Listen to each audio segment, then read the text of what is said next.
전제가 그런 것 같아요. 그러니까 예를 들어서 그러니까 이 노동 시간이 줄어들게 되면은 이제 놀 수 있는 시간, 여가가 생긴다라는 전제가 될 수 있는데 노는 시간이 일하는 시간이 줄어드는 게 이 여가가 생기는 게 아니라 되게 힘들어질 수도 있는 거잖아요. 그러니까 예를 들어서 대공황 뭐 이런 거 생각해 보면은 그렇죠. 실업률이 그렇게 높으면 메타버스가 제 생각에 눈에 안 들어올 것 같아요. 왜냐면 노는 게 중요한 게 아니라 절실하게 무언가 찾아야 되는 거잖아요. 돈을 벌 수 있는. 이제 저는 이런 논쟁들도 결국에는 성장 속에서 뭐가 전제가 되는 거냐면은 결국에는 이제 글로벌 경제에 있어서의 어떤 성장, 이 과거 대비해서의 풍요해짐 이런 것들이 전제가 될 때 나타날 수 있는 이슈라고 생각을 해요. 그러니까 그럼 여태까지는 그럼 성장이 어떻게 이루어졌는가라고 하면 사실 70년대 후반부부터는 지금은 부채에 의한 성장이 굉장히 강해졌다라는 게 굉장히 큰 거고 지금 글로벌리 부채가 굉장히 많이 늘어나 있다라는 게 하나의 이슈인 거지 않습니까? 그래서 저는 이제 그냥 말씀드리고 싶은 거는 제가 이제 NFT다, 메타버스다 여기에 대해서 진지한 고민을 해본 적이 단 한 번도 없어요. 그냥 이런 게 있어?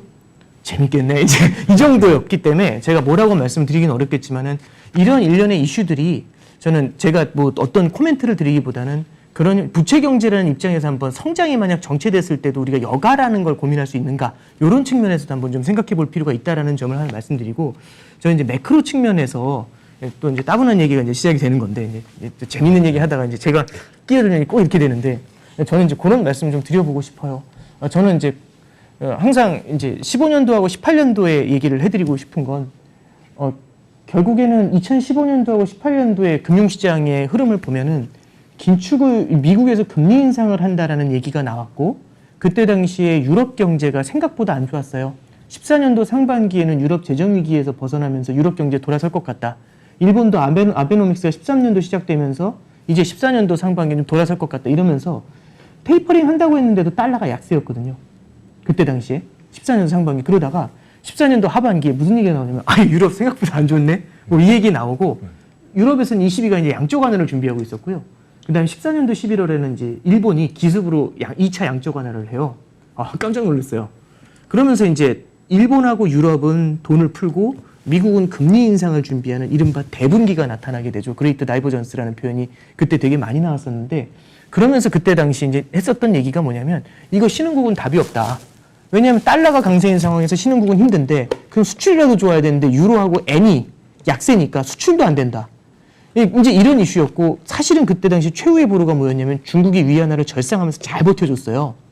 그러다가 이제 15년도 8월에 위안화를 절하하는 순간 신흥국부터 시작해서 전체가 흔들렸죠. 근데 그때 당시의 스토리는 그런 거였던 것 같아요. 신흥국은 안 좋지만 선진국은 좋을 거야. 미국이 금리 인상하더라도. 실제 퍼포먼스가 더 좋았거든요.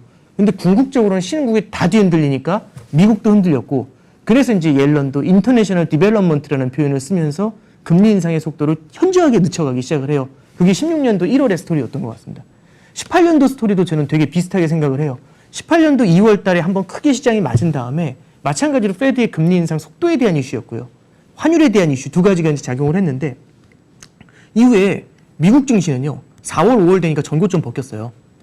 그런데 4월 달에 터키 쓰러지고 5월 달에 브라질 눕고 6월에 인도 쓰러지고 7월 달에 코스피 박살나고 이모징이 차례로 무너졌거든요. 그때 딱 나왔던 게 뭐냐면 안전자산 미국 대응주 이 얘기가 진짜 나왔었어요.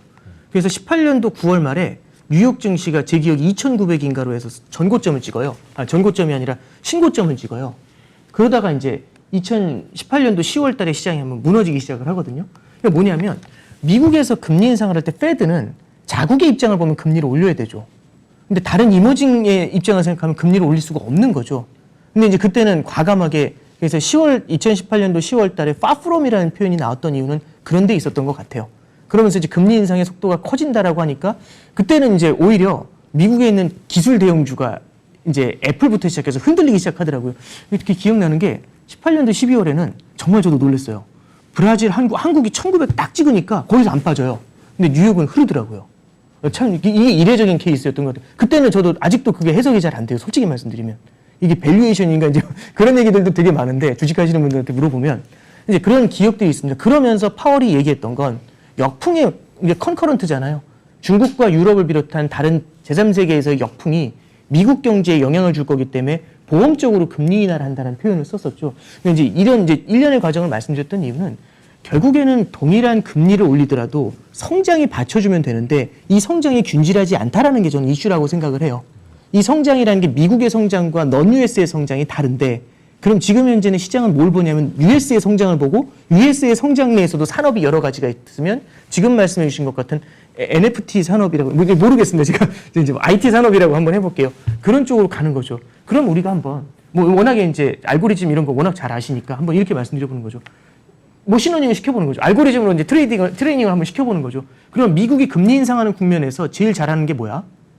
미국 기술주. 그럼 자금이 이 알고리즘 트레이딩이라면 그쪽으로 흘러 들어가겠죠. 그럼 재밌는 게 뭐냐면 미국 주식이 올라가요. 지금 이제 이런 거죠. 유가가 올라서 물가가 뛰어요. 그럼 이제 여기 다 질문 받아보셨을 거예요.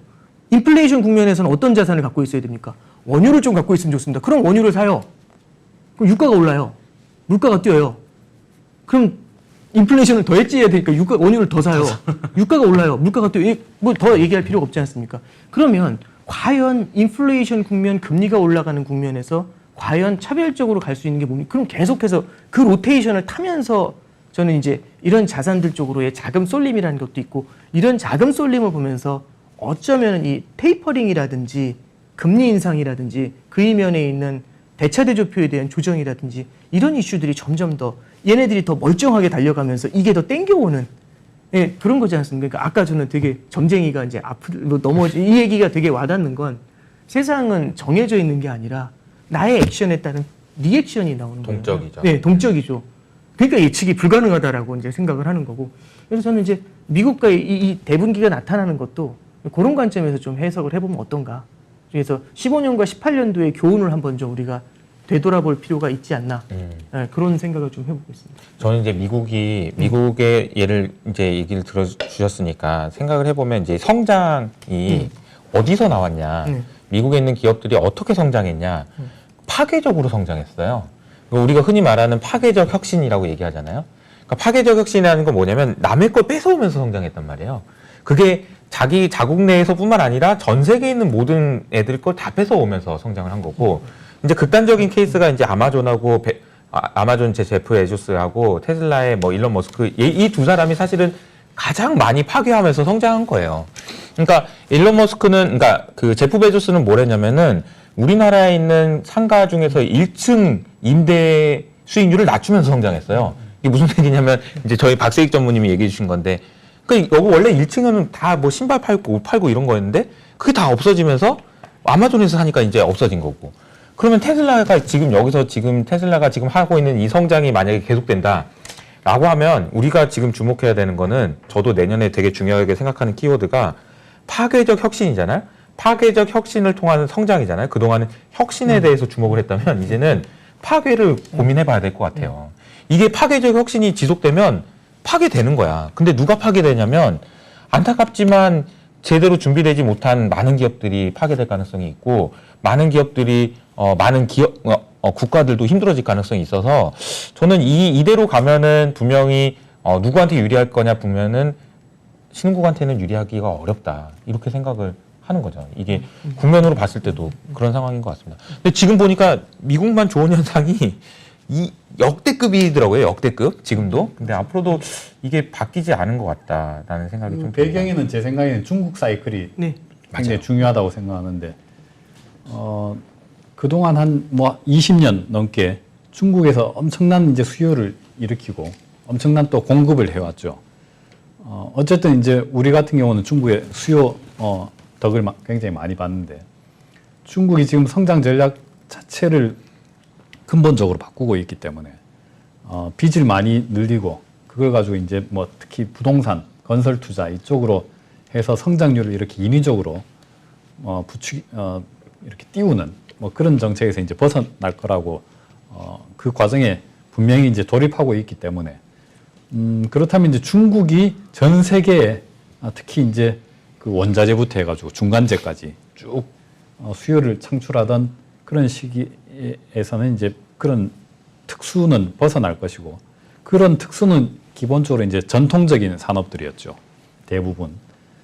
그렇다면 결국 그런 특수를 그동안 크게 상대적으로 이제 누리지는 못했지만은 독자적으로 말씀하신 대로 어떤 이제 그 파괴적인 혁신적인 기업들이 생겨날 수 있는 문화를 가진 미국의 어떤 상대적 우위는 기본적으로 뭐 더 강해질 수 있다고 봅니다. 다만 이제 앞서 말씀드렸듯이 하나의 아주 이제 짧은 사이클로 보면은 내년에 하나의 그 큰 시장 전체로서 주식 시장 전체로서는 어닝이나 이런 것들이 미국 뉴욕 증시는 올해만큼 그렇게 좋은 시절은 아닐 것 같긴 한데 긴 어떤 세큘러한 트렌드 자체를 보면은 결국 또 미국의 어떤 상대적 우위가 더 돋보이는 그런 흐름으로 갈 것 같고 중국 같은 경우는 우리가 앞으로 계속해서 굉장히 유의해서 봐야 된다고 생각하는데 지금 뭐 아시겠지만 위안화가 굉장히 강세입니다.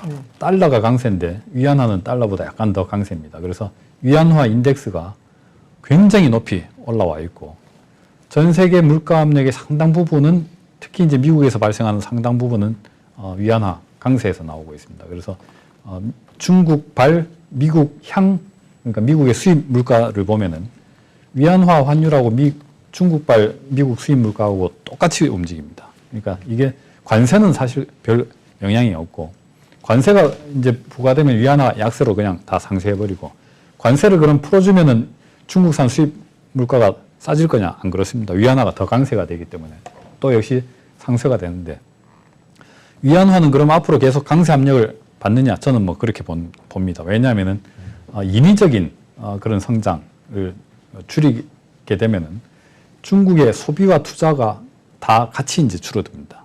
그렇게 되면은 국제수지 흑자가 더 기조적으로 늘어날 수밖에 없고 특히 지금 팬데믹까지 겹쳐가지고 중국 사람들이 해외여행을 못하게 되고 해외로 돈을 빼돌리기가 어렵게 됐습니다. 그러니까 외화가 계속 중국 국내에 이제 고이게 되고 이런 것들이 위안화 강세 압력을 가하게 되는데 팬데믹이 해소돼도 기본적으로 중국의 소비와 투자가 위축되면은 독일이나 한국처럼 경상수지 흑자가 아주 그 레벨업 되지 않겠나 하는 뭐 그런 생각이 듭니다.